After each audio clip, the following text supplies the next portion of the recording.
Friends, ഇത് iPhone11 Pro ആണ്. ഇതിൻ്റെ കംപ്ലയിൻറ്റ് കസ്റ്റമർ പറഞ്ഞത് ഓൺ ആവുന്നില്ലെന്നാണ്. കസ്റ്റമർ ലോക്കൽ ചാർജർ ഉപയോഗിച്ച് ചാർജ് ചെയ്തതിന് ശേഷമാണെന്നാണ് പറഞ്ഞത്.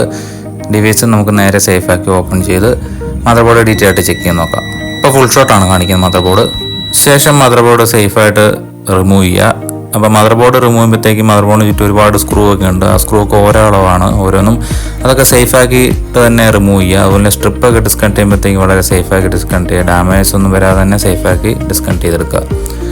ശേഷം മദർ ബോർഡ് സേഫാക്കി അതിൽ നിന്ന് റിമൂവ് ചെയ്യുക. മദർ ബോർഡ് നേരെ DC പവർ സപ്ലൈ ആയിട്ട് കണക്ട് ചെയ്ത് നോക്കുക. അപ്പം നിങ്ങൾക്ക് കാണാം ഹൈ ആംബിയർ റൺ ചെയ്തിരിക്കുന്നതാണ്. അപ്പോൾ ഫുൾ ഷോട്ടാണ് കാണിക്കുന്നത്. ഇന്റേണൽ ഷോട്ട് ആയതുകൊണ്ട് മദർ ബോർഡ് നേരെ സെപ്പറേറ്റ് ചെയ്യണം. മദർ ബോർഡ് സെപ്പറേറ്റ് ചെയ്യുമ്പോഴത്തേക്കും വളരെ ശ്രദ്ധിക്കുക. ഓവർ ഹീറ്റ് ആകാൻ പാടില്ല. ഓവർ ഹീറ്റ് ആയി കഴിഞ്ഞാൽ അതിൻ്റെ ലെയർ ഡാമേജ് ആകും. വളരെ സേഫായിട്ട് മദർ ബോർഡിൻ്റെ ടോപ്പ് ലെയർ നമ്മൾ റിമൂവ് ചെയ്യുകയാണ്. ഏകദേശം 5 മിനിറ്റ് കൂൾ ഡൗൺ ആയതിനു ശേഷം മദർ ബോർഡിൻ്റെ ടോപ്പ് ലെയർ ഡീറ്റെയിൽ ആയിട്ട് നമ്മൾ മൈക്രോസ്കോപ്പ് വഴി ചെക്ക് ചെയ്യുക. ഫംഗസോ കാര്യങ്ങളോ എന്തെങ്കിലും ഉണ്ടോ എന്ന് നമ്മൾ മൈക്രോസ്കോപ്പ് വഴി ഡീറ്റെയിൽ ആയിട്ട് ചെക്ക് ചെയ്ത് നോക്കുക. ഫംഗസോ കാര്യങ്ങളൊന്നും കാണുന്നില്ല സിഗ്നൽ ബോർഡിൽ. അതുപോലെ തന്നെ RF ബോർഡും ഡീറ്റെയിൽ ആയിട്ട് ചെക്ക് ചെയ്യുക. RF ബോർഡിൽ ഇതുപോലെ തന്നെ ഫംഗസ് ഒന്നും കാണുന്നില്ല. അപ്പോൾ ഷോർട്ട് രണ്ട് രീതിയിലും വരാം. സിഗ്നൽ ബോർഡിലും അതുപോലെ തന്നെ RF ബോർഡിലും ഷോർട്ട് വരാം. നമുക്കിപ്പം ഷോർട്ട് സിഗ്നൽ ബോർഡിൽ കാണിക്കുന്നില്ല, RF ബോർഡിലാണ് ഫുൾ ഷോട്ട് കാണിക്കുന്നത്. ഷോർട്ടായ സെക്ഷൻ നമ്മൾ ട്രേസ് ഔട്ട് ചെയ്യുക. സ്കീമാറ്റിക് ഓപ്പൺ ചെയ്തിട്ട് ഡീറ്റെയിൽ ആയിട്ട് ചെക്ക് ചെയ്യുക. VDD ഓർ VCC ലൈൻ വരുന്നുണ്ട്. അതിൽ VDD ലൈനാണ് ഷോർട്ടായിരിക്കുന്നത്. നേരെ തെർമൽ വഴി ചെക്ക് ചെയ്യുമ്പോഴത്തേക്കും നമുക്ക് കണ്ടുപിടിക്കാൻ പറ്റും ഈ സെക്ഷൻ ഷോർട്ടാണ്. അപ്പോൾ ഒരു IC സ്പെയർ ഷോർട്ടാണ്. നേരെ റീപ്ലേസ് ചെയ്യുക. ശേഷം മദർ ബോർഡിൽ വാല്യൂ ചെക്ക് ചെയ്യുമ്പോഴത്തേക്കും നോർമലാണ് കാണിക്കുന്നത്. ശേഷം മദർ ബോർഡ് റീബോളിംഗ് ഫംഗ്ഷനാണ് വരുന്നത്. അതിന് മുമ്പായിട്ട് മദർ ബോർഡിലെ RF ബോർഡ് നല്ല പെർഫെക്റ്റ് ആയിട്ട് ക്ലിയർ ചെയ്യുക. സോൾഡറിംഗ് വിക്ക് ഉപയോഗിച്ചിട്ട് ഒരു തരി പോലും ലഡിയിരിക്കാതെ പെർഫെക്റ്റായിട്ട് എല്ലാ പാടും ക്ലീൻ ചെയ്യുക. ക്ലീൻ ചെയ്യുമ്പോഴത്തേക്കും വളരെ ശ്രദ്ധിക്കുക. ഓവർ ഹീറ്റ് ആകാൻ പാടില്ല. ഓവർ ഹീറ്റായിട്ട് അതിൻ്റെ പ്രിൻ്റൊക്കെ ഡാമേജ് വരും. അപ്പോൾ വളരെ ശ്രദ്ധിച്ച് സേഫാക്കി വിക്ക് ഉപയോഗിച്ച് ലെഡ് റിമൂവ് ചെയ്യുക. ശേഷം ഇതുപോലെ പെർഫെക്റ്റായിട്ട് ക്ലീൻ ചെയ്യുക.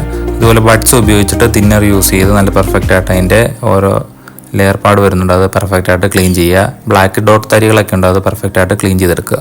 അതുപോലെ തന്നെ സിഗ്നൽ ബോർഡും വരുന്നുണ്ട്. സിഗ്നൽ ബോർഡ് ഇതുപോലെ തന്നെ പെർഫെക്റ്റായിട്ട് ക്ലീൻ ചെയ്യുക. അതിന് മുമ്പായിട്ട് ഫ്ലെക്സൊക്കെ നല്ല രീതിയിൽ ആഡ് ചെയ്തിട്ട് സോൾഡറിംഗ് വിക്ക് ഉപയോഗിച്ചിട്ട് വളരെ സേഫായിട്ട് ലെഡൊക്കെ റിമൂവ് ചെയ്യുക. ഞാൻ പറഞ്ഞ പോലെ തന്നെ നല്ല സേഫായിട്ട് റിമൂവ് ചെയ്യുക. ഓവറായിട്ട് പ്രസ് ചെയ്തതിൻ്റെ പ്രിൻ്റ് ഡാമേജ് ഒന്നും വരരുത്. പ്രിൻ്റ് ഡാമേജ് വന്നു കഴിഞ്ഞാൽ ഒരുപാട് കംപ്ലയിൻറ്റ്സ് വരാം. അപ്പോൾ വളരെ സേഫായിട്ട് തന്നെ പെർഫെക്റ്റായിട്ട് തന്നെ സോൾഡറിംഗ് വിക്ക് ഉപയോഗിച്ചിട്ട് കംപ്ലീറ്റ് ലെഡ് തരികൾ ലെയറിൽ നിന്ന് റിമൂവ് ചെയ്യുക. ഒരുപാട് പേര് ചോദിച്ചിട്ടുള്ളതാണ്, നമ്മൾ ഈ ക്ലീൻ ചെയ്യുമ്പോഴത്തേക്കും പെർഫെക്റ്റായിട്ട് ക്ലീൻ ആവുന്നില്ല, ലെഡൊക്കെ അവിടെ ഇവിടെയൊക്കെ പിടിച്ചിരിക്കുക, പ്രിൻ്റൊക്കെ ഡാമേജ് വരുന്നുണ്ട്. അതിൻ്റെ ഏറ്റവും കാരണം എന്ന് പറഞ്ഞു കഴിഞ്ഞാൽ ഇതിൻ്റെ സോൾഡറിംഗ് ബിറ്റ് നമ്മൾ കുറച്ച് നേരം യൂസ് ചെയ്ത് കഴിയുമ്പോഴത്തേക്കും ഓവർ ഹീറ്റ് ആയി കഴിഞ്ഞാൽ പ്രശ്നം എന്ന് പറഞ്ഞാൽ ഇതിൻ്റെ കാർബൺ പിടിക്കും. കാർബൺ പിടിച്ച് കഴിഞ്ഞാൽ ലെഡ് പ്രോപ്പറായിട്ട് പിടിക്കത്തില്ല. ചൂട് പ്രോപ്പറായിട്ട് കിട്ടാതെ വന്നു കഴിയുമ്പോഴത്തേക്കും എൻ്റെ പ്രിൻ്റ് ഡാമേജ് വരും. അതിന് ചെയ്യേണ്ടത് ഫസ്റ്റ് അതിൻ്റെ ബിറ്റ് നല്ല രീതിയിൽ ഒരു സ്പ്രിങ് ഉപയോഗിച്ചിട്ട് ക്ലീൻ ചെയ്യുക. അപ്പോൾ പെർഫെക്റ്റായിട്ട് ലെഡ് റിമൂവ് ആയിട്ട് വരും. പിന്നീട് ലെയർ ക്ലീൻ ചെയ്തതിന് ശേഷം റീബോളിംഗ് ഫംഗ്ഷനാണ് വരുന്നത്. നമ്മൾ റീബോൾ ചെയ്യുന്ന PPD 130 PPD ആണ്, ലോ മെൽറ്റ് PPD ആണ്. ശേഷം റീബോൾ ചെയ്യുക. റീബോളിംഗ് കഴിഞ്ഞ് പെർഫെക്റ്റായിട്ട് ക്ലീൻ ചെയ്തതിന് ശേഷം മാത്രമേ ഹീറ്റിംഗ് ടൂളിൽ വെച്ചിട്ട് ഇതുപോലെ ലെയർ ചൂടാക്കി നമ്മൾ ഫ്ലക്സ് ഒക്കെ ഇട്ട് അതിൻ്റെ ബോൾസ് നല്ല പെർഫെക്റ്റായിട്ട് മെൽറ്റായി വരുന്നത് കാണാം. ശേഷം അതിൻ്റെ സിഗ്നൽ ബോർഡ് അതിലേക്ക് ഫിക്സ് ചെയ്യുക.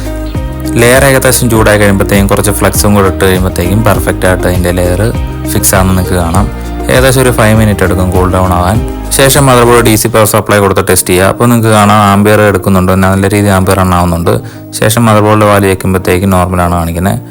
ശേഷം ഡിവൈസിലേക്ക് മദർ ബോർഡ് ഫിക്സ് ചെയ്ത് അതിലുള്ള കംപ്ലീറ്റ് സ്ക്രൂവും കാര്യങ്ങളെല്ലാം പ്രോപ്പറായിട്ട് തന്നെ ഫിക്സ് ചെയ്യുക. സ്ക്രൂ ഇടുമ്പോഴത്തേക്കും ഓവർ ടൈറ്റ് ആകാൻ പാടില്ല. ഓവർ ടൈറ്റ് ആയി കഴിഞ്ഞാൽ സ്ക്രൂ ഹോൾ ഡാമേജ് വരും, ലെയർ ഡാമേജ് വരും. ശേഷം ക്യാമറ ഷീൽഡും അതിൻ്റെ സ്ക്രൂവും പ്രോപ്പറായിട്ട് തന്നെ ഫിക്സ് ചെയ്യുക. ട്രൈപോയിൻ്റ് സ്ക്രൂ ആണ് വരുന്നത്, അതൊക്കെ പ്രോപ്പറായിട്ട് തന്നെ അതിലേക്ക് തന്നെ ഫിക്സ് ചെയ്ത് വെക്കുക. ശേഷം ഡിസ്പ്ലേ സ്ട്രിപ്പ് പ്രോപ്പറായിട്ട് തന്നെ കണക്ട് ചെയ്യുക. പ്രസ് ആക്കുമ്പോഴത്തേക്കും കണക്ടറൊന്നും ഡാമേജ് വരാതെ വളരെ ശ്രദ്ധിച്ച് തന്നെ പ്രസ് ചെയ്ത് കണക്ടർ ഫിക്സ് ചെയ്യുക. ശേഷം ഡിസ്പ്ലേ ഷീൽഡും അതുപോലെ തന്നെ അതിൽ വരുന്ന സ്ക്രൂ ഉണ്ട്, അതും ട്രൈപോയിൻ്റ് സ്ക്രൂ ആണ്, അതൊക്കെ പ്രോപ്പറായിട്ട് തന്നെ ഫിക്സ് ചെയ്യുക. അതുപോലെ ബാറ്ററി ഷീൽഡും സ്ക്രൂ ഫിക്സ് ചെയ്യുക. പിന്നീട് ബോട്ടം സ്ക്രൂവും കൂടെ ഫിക്സ് ചെയ്ത് ഡിവൈസ് നമുക്ക് ക്ലീൻ ചെയ്ത് പവർ ഓൺ ചെയ്ത് നോക്കാം. അങ്ങനെ ഡിവൈസ് നോർമൽ രീതി ഓണായി വന്നിരിക്കുകയാണ്. അപ്പോൾ ആ കംപ്ലയിൻറ്റ് ക്ലിയർ ആയിട്ടുണ്ട്. അപ്പം ഇതുപോലെ വ്യത്യസ്തമായ വീഡിയോകളുമായിട്ട് വീണ്ടും കാണാം. അപ്പോൾ വീഡിയോ ഇഷ്ടപ്പെടാത്തപ്പോഴും മറക്കല്ലേ.